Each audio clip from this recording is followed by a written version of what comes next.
এমনি পুজো হয়েছিল, আর আমাকে এমনি একটু পুজো দিতে হতো কালী বাড়ি। এই দেখো আমাদের বাড়ি পুচকু, দেখেছো?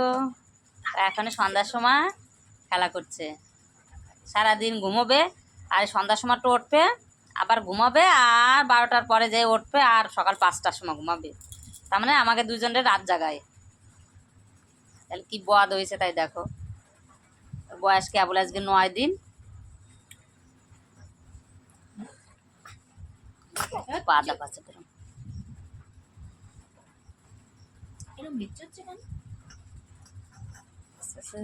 আজকে একটু স্নান করেছে, দুজন মা চা খাচ্ছে।